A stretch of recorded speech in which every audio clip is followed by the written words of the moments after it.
Hi, my sweet friends, and welcome back to Crochet Every Day with Judy. We are continuing reading from Swiss Family Robinson, starting with Chapter 55, Excursion of Fritz, Startling Communication, Discovery of Pearls, Intelligence of a Fellow Creature, Fritz's Return, and Account of his Wonderful Discoveries. One can easily imagine that my young family was not so easy to govern now as it was during the first few years of our stay. My children would often absent themselves whole days hunting in the forest or clambering over the rocks. But when they returned at evening, fatigued and wearied, if I had intended to reproach them for their wandering life, they would have so much to tell me concerning the rare and curious things that they had seen that I never had resolution enough to scold them. Fritz one day went off in this manner and caused us the greatest disquietude. He had taken with him some provisions, and as if the land was not large enough for him, also his K-Jack, and gone out to sea. He had set out before daylight, and night was approaching, but nothing could be seen of him.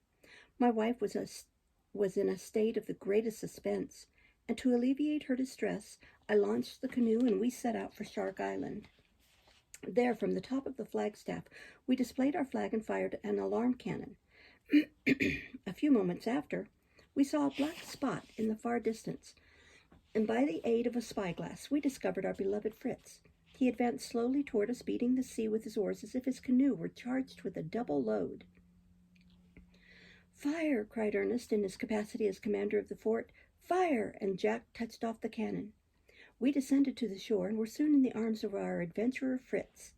His boat was loaded with different things, and something heavy and dark, which looked like the head of a large animal, was towing behind. "It appears," said I, "my dear Fritz, that your day has not been an unprofitable one, and blessed be God that he has returned you safe and sound." "Yes," replied Fritz, "blessed be God, for besides the booty which you see, I think I have made a discovery which is worth more to us than all the treasures of the earth." These words, half whispered in my ear, excited my curiosity. Excuse me, but I thought I would say nothing until the voyager had taken breath. When we had brought on shore his sack filled with large oysters, as it appeared to me, and the marine monster which served as a counterpoise, we drew the little K-Jack with its master seated in triumph in it up to the grotto. The boys then returned to obtain the remainder of the cargo, while we sat down quietly in the gallery to listen to Fritz's narrative. He commenced the recital of his adventures by begging us to pardon him for running away, as he had resolved to visit the eastern part of our country, of which we as yet knew nothing. "I had long ago intended to make this expedition," said he. "This morning before you awoke, I softly arose and ran, as is my custom, to the borders of the sea. The weather was so beautiful, the waves so tranquil, that I could not resist the temptation. I called my eagle, and seizing a hatchet, jumped into the K-Jack, and falling into the currents of Jackal's River, was hurried out toward the shoals where our vessel was wrecked. I directed my course toward the eastern coast, among shoals and rocks covered with the nests of seabirds, who flew around me, uttering piercing cries. Whenever the rocks offered any surface, you would see great marine monsters extended in the sun, while others were playing and bellowing frightfully in the neighboring waters. There were sea lions and elephants and walruses of all sorts, who, holding onto the rocks by their long teeth, let their hinder parts rest in the water. It seemed that this was the general rendezvous of these monsters, for I saw, in coasting along the shore, several places strewed with their bones and ivory teeth. "I must confess," said Fritz, "that when I saw myself encompassed by these monsters, I did not feel very safe, and I endeavored, as far as I was able, to pass through the shoals unperceived, which I effected after a hard row of an hour and a half, and I stopped my course before a magnificent portico of rocks, which nature seemed to have fashioned into the most imposing forms. It was like the arch of an immense bridge, under which the sea flowed in like a canal, while the rock on each side of the entrance advanced out into the sea like an immense promontory. I did not hesitate to enter this somber vault, from the other extremity of which issued a feeble light. A delicious coolness filled the cavern. On all sides, numbers of the little coast swallows were flying about, and on my entrance into the cavern, a swarm of these birds surrounded me, uttering piercing cries, as if they wished to prohibit my farther approach. I tied my skiff to an angular stone in the cavern and began to examine the inhabitants. I found I was mistaken in considering these birds swallows. They were about the size of wrens, their breast of a pure white color, their wings of a light gray, the back of a lustrous black. Their nests appeared like those of other birds made of feathers and dry leaves, but they were placed on a singular sort of a support resembling a long spoon made of grayish, polished wax. Some of these nests were empty, and having examined them with more attention, I discovered that they were made of a substance resembling fish glue. I disengaged a few of them to bring home to you, and I now beg you will examine them and see whether they are good for anything. Certainly they are, my son. If we carried on commerce with China or India, we could sell these nests for their weight in gold, for they eat them by millions and esteem them one of the greatest delicacies. A general cry of disgust burst forth from my wife and children at the idea of eating birds' nests. I explained to them that the feathers and moss lining the inside were not eaten, but only the covering, which is carefully cleaned and cooked with spices, making a transparent, savory jelly. I advanced boldly through the passage, said Fritz, and came out into a magnificent bay whose low and fertile shores stretched out into a savanna of vast extent. Trees and shrubs everywhere varied the beauty of the scene. On the right, a vast mass of rocks rose up, being a prolongation of those that I had passed through. On the left rolled a calm and limpid river, and beyond this was a thick swamp which terminated in a dense forest of cedars. While I was coasting along the shores of the bay, I perceived at the bottom of the transparent waters beds of shells resembling large oysters. Here, said I to myself, is something that is much better than our little oysters at Felsenheim. If they taste good, I will take some home with me. I detached some with my hook and threw them on the sand without getting out of my canoe, and set to work to obtain more. When I returned with a new load, I found that the oysters I had first deposited on the sand were opened, and the sun had already begun to corrupt them. I took up one or two, but instead of finding the nice fat oyster I expected, I found nothing but a hard, gritty meat. In trying to detach this from the shell, I felt some little round, hard stones like peas under my knife. I took them out and found them so brilliant that I filled a little box with them, which I happened to have with me. Do you not think, my father, added Fritz, that they are really pearls? I took the box in my hand. They are really pearls, cried I, oriental pearls of the greatest beauty. You have in truth discovered a treasure, my son, which one day will be, I hope, of immense value to us. We will pay a visit to this rich bay as soon as possible, but continue your story. I pursued my course, resumed Fritz, along the coast indented with creeks and covered with verdure and flowers. I came up to the mouth of the river, the calm waters of which floated on tranquilly toward the sea. Its surface, overgrown with aquatic plants, resembled a verdant prairie covered with different sorts of birds. I gave to this river the name of St. John, as it put me in mind of the description I had read of a river of that name in Florida. Having renewed my provision of fresh water, I then directed my course toward the other promontory, opposite the arch by which I had entered. I endeavored to leave the bay, but the tide had risen so high that it filled the vault, and I was obliged to await its ebb. Excuse me.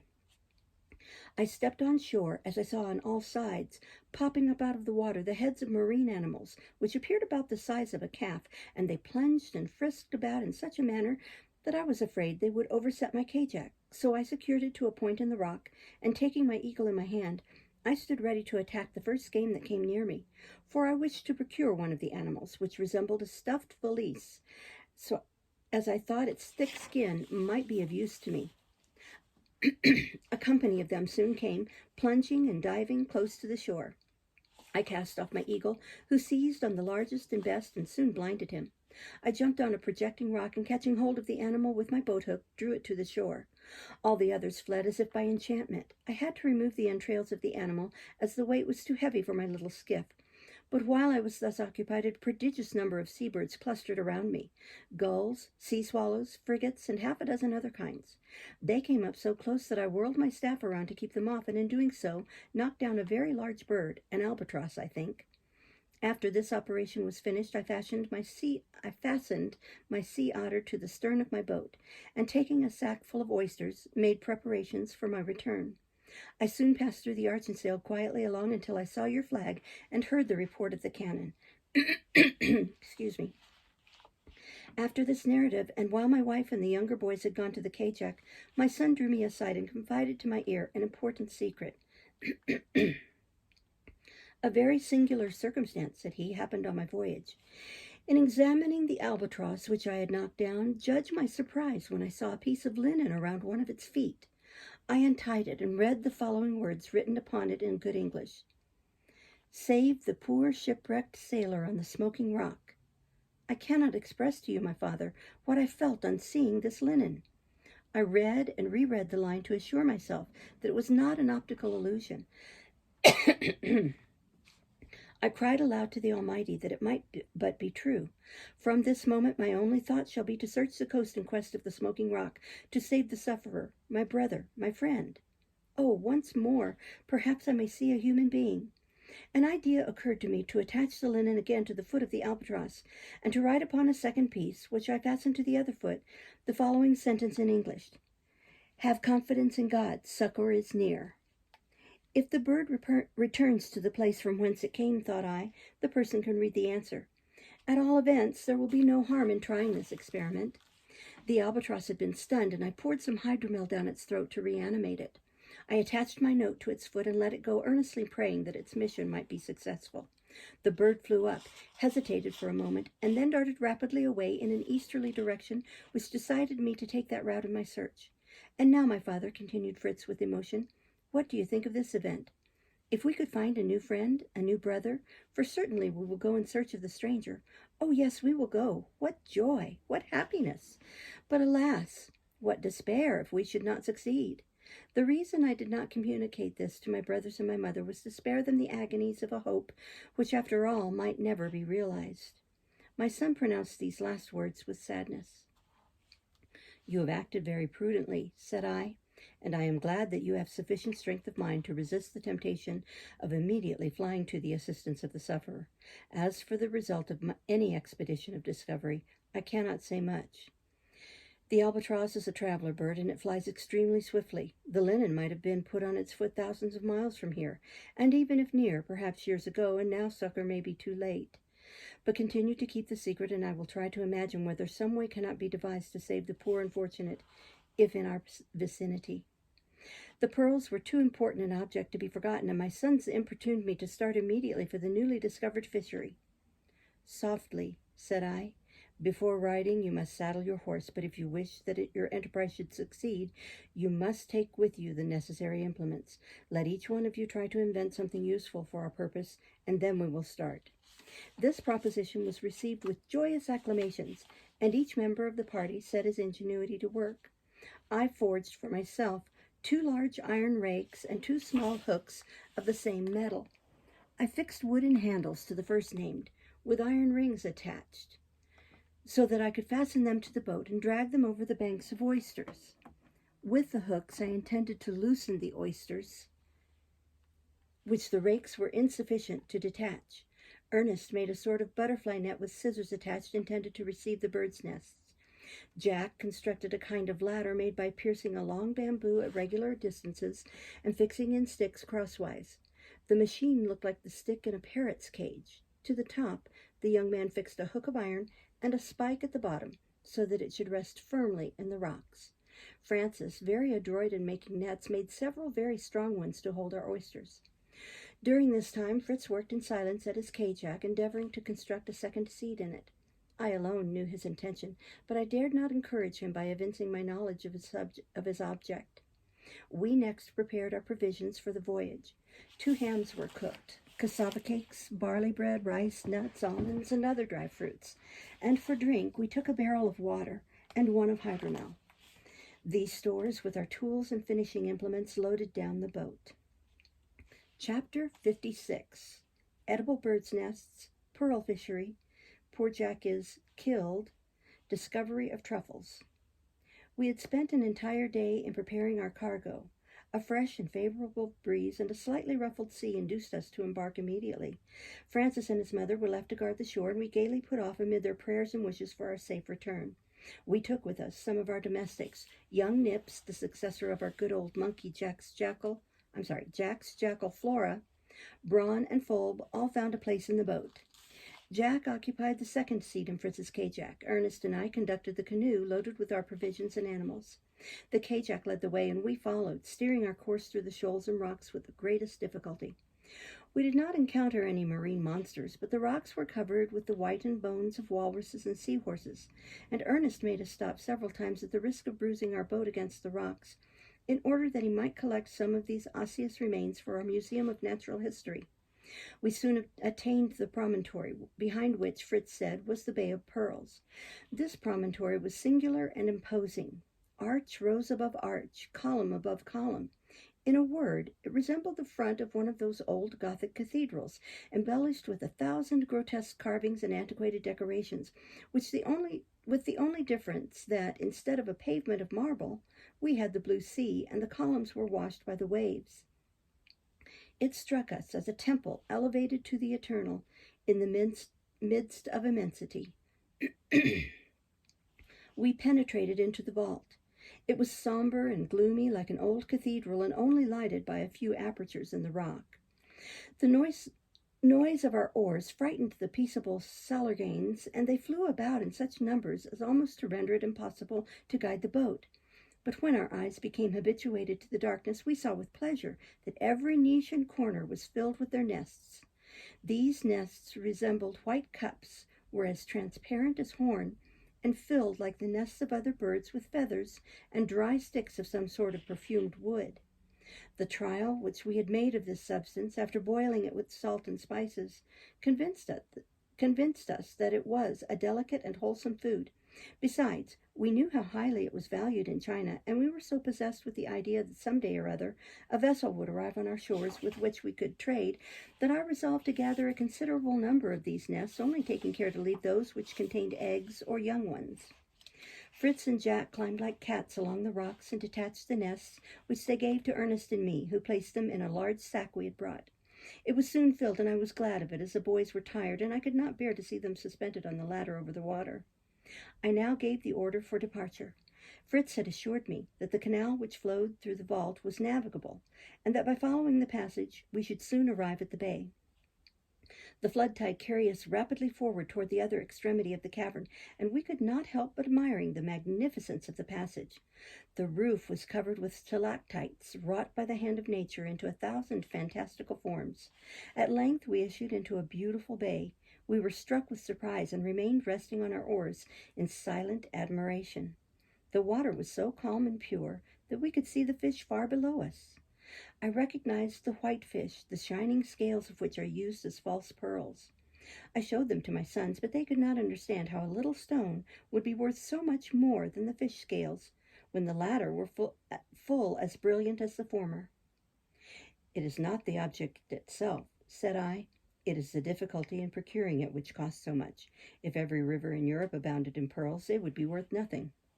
The day was too far advanced to commence our pearl fishing, and we appeased our hungry stomachs with some slices of ham, fried potatoes, and some cassava cakes, and after having lighted up fires along the coast to keep off wild beasts, we left the dogs on shore and went on board the canoe, Nips being installed on the mast as vidette. We drew the sail over our heads, and wrapping ourselves in our bearskins, soon sank to rest. We rose at daylight, and after a frugal breakfast, commenced our labors in the pearl fishery, and with the aid of the rakes, hooks, nets, and poles, soon brought in a quantity of the precious oysters. We heaped them all in a pile on the shore, so that the heat of the sun would cause them to open. Toward evening, the coast appeared so beautiful, and the vegetation so rich and glowing, that it was impossible for us to resist the temptation of making an excursion to a little wood where we had heard turkeys gobbling all day. Each took with him one of our faithful servants, and we separated. Ernest entered first into the wood, accompanied by Phoebe. Jack soon followed him, while Fritz and I remained a moment to fix our guns. A few moments after, we heard a report, then a scream from Jack, followed by another report. Fritz unhooded his eagle, I snatched up my gun, and we ran in the direction of Jack, who was screaming, "Papa! Papa! Quick, I am killed! Quick, come!" The poor boy had exaggerated matters a little, for he was not even wounded. But there he lay face to face with an enormous boar with formidable tusks, who had knocked him down so rudely that he thought himself lost. His brothers quickly ran up, and 2 shots well fired freed him from his terrible enemy. Ernest recounted to me the manner in which this affair happened. I had entered into the little wood, said he, with Fulb, when suddenly the brave dog quitted me, and set off in pursuit of a wild boar who had come out of the forest, and was sharpening his tusks against the tree with a terrible noise. At that moment Jack came up. His jackal, perceiving the boar, sprang furiously upon him, while Fulb attacked him on the other side. I approached cautiously by passing from one tree to another until I was near enough to fire.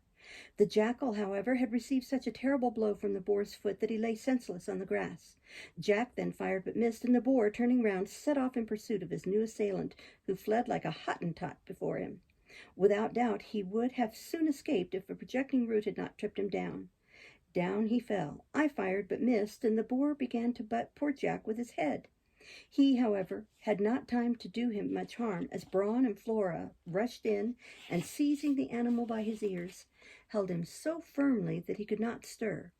Fritz's eagle now joined the fray, and flying on the head of the boar, who fairly frothed with rage, began picking at his eyes. Fritz now fired and hit the animal directly in the throat. It fell right across Jack's body, who could not disengage himself. I then ran up and helped him. He groaned dreadfully, and at first I thought he was seriously wounded, but I found that I was mistaken. He took Fritz's arm and walked away, while I remained by the boar. It was not without some surprise that I saw Master Nips with some large black tubercles with which the ground was covered. I gathered 2 or 3 which I put in my game bag. Look at them. So saying, the young naturalist presented me with 6 tubercles resembling potatoes, the odor of which was very penetrating. I opened one, and having tasted it, I discovered that they were excellent truffles of a perfumed, delicate flesh marbled with white. It appears, said I to my son, congratulating him on his discovery, that the boar, who was very fond of these things, was eating them when he was disturbed. While talking in this way, night came on, and it was necessary to seek repose. We lighted our watch fires, swallowed a morsel of meat, and then retired to our canoe. The dogs were again left on shore. We were soon asleep and dreaming of the absent ones at our beloved Felsenheim. We'll stop there and start next time with Chapter 57. Thank you for listening. Bye-bye.